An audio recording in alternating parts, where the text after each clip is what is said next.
when I started doing the research into European history, guess who was killing themselves all the time? It was them. They were the ones killing themselves all the time. This is where their 30 years war came from, 1618 to 1648, 30 years. And that it wasn't between sort of just France against Prussia. Prussia became Germany. It was everybody against everybody.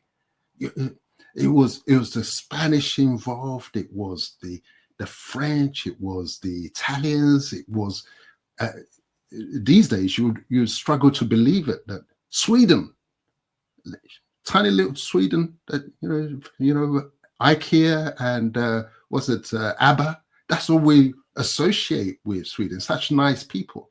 These guys were the real warriors at the time, and 30 years, and there was Britain not involved because they were luckily not part of that European mainland. So they were the ones supplying arms to both sides and industrializing in the process. And I said, oh my gosh, this is the real story. If ever there was a dark continent, it was Europe.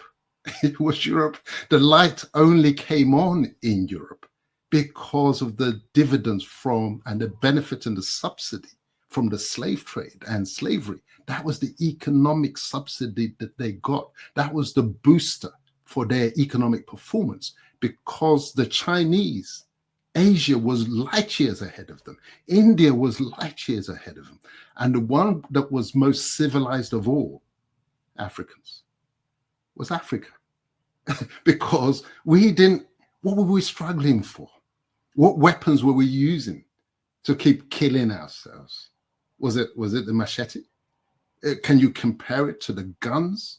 Do you understand why it is that they are militarily dominant, and it was possible for them to walk into not just America, not just South America, New Zealand, Australia, and the continent of Africa? The reason it was possible for them to do what they did was that they were the most advanced in the art and science of killing. It's as simple as that. It was the mastery of the arts, the investment, the research, the upskilling of techniques, and the upgrading of weaponry that made their dominance possible. That was the dark continent, where now the light is on 24/7.